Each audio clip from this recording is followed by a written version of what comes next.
I am using the topic The Impact of Remote Work on Employee Productivity and Job Satisfaction in Small and Medium Enterprises, SMEs, as an example. I will show you how to write introduction by using tools like ChatGPT. My theoretical framework for this study is Herzberg's two-factor theory of motivation. 1. Introductory Paragraph. This is the first paragraph of your introduction. It sets the stage for your study, what to include, main topic, clearly state the subject of your research, key terms, define important terms or concepts your readers need to know, background sentence, give a broad idea about the topic to start your introduction, theoretical framework, if applicable briefly mention the theory or model that supports your study. Narrowing down, move from the broad topic to the specific research problem you are studying. In the last 2 to 3 sentences of introduction, also explain how your study will be conducted and briefly describe the methodology, without going into detail.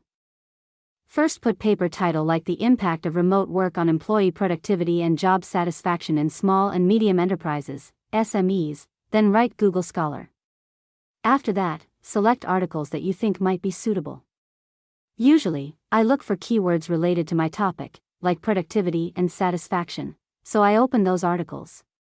Similarly, this article also seems related because it has keywords like small and medium enterprises and remote work, so I open it. After opening an article, I try to read it by first sight, focusing on the main key terms related to the paper. Here, I am seeing background context I can relate to, like COVID-19, and this can be used to define the main concepts. So I copy this.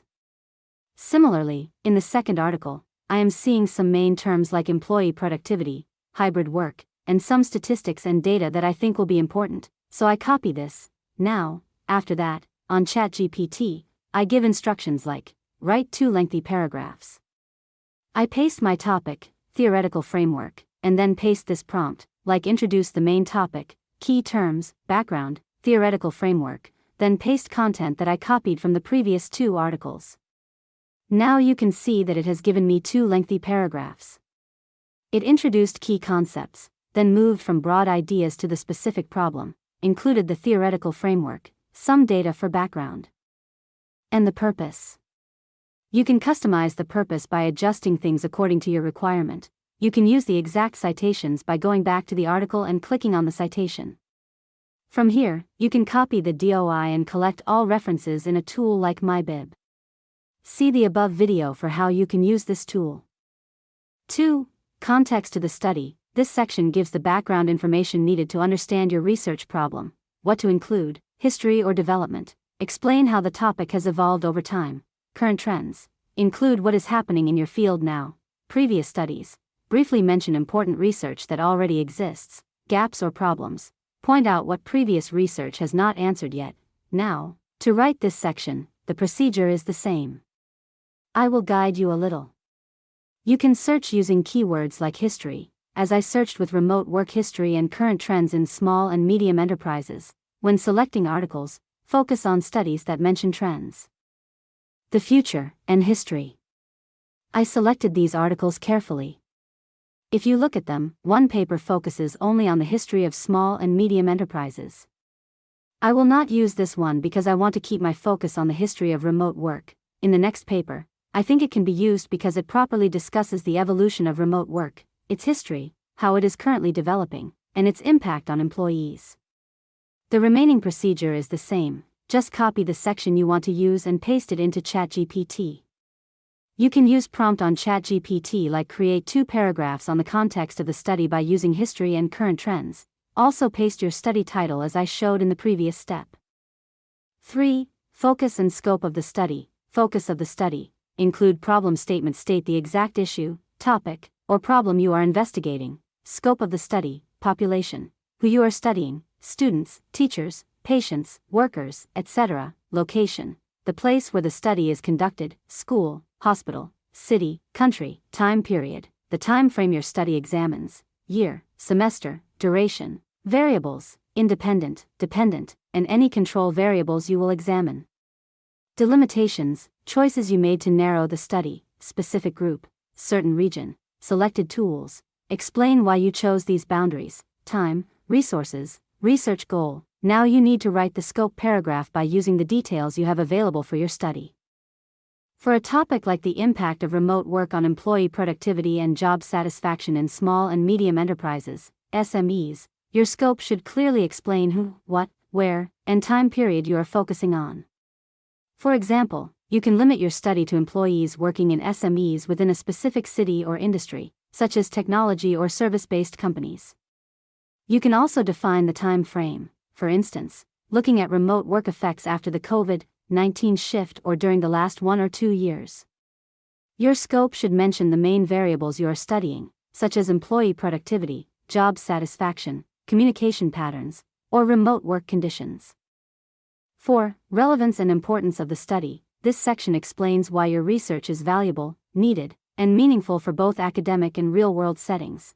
What to include, practical importance, how the study can improve real-life practices or decision-making, how it benefits workplaces, communities, institutions, or professionals, academic value, how it adds new knowledge to your field, how it supports future studies or gives new directions for research, contribution. Contribution to theory, strengthening or supporting an existing theoretical idea, contribution to practice, giving tools, guidelines, or insights to practitioners, contribution to research, providing data.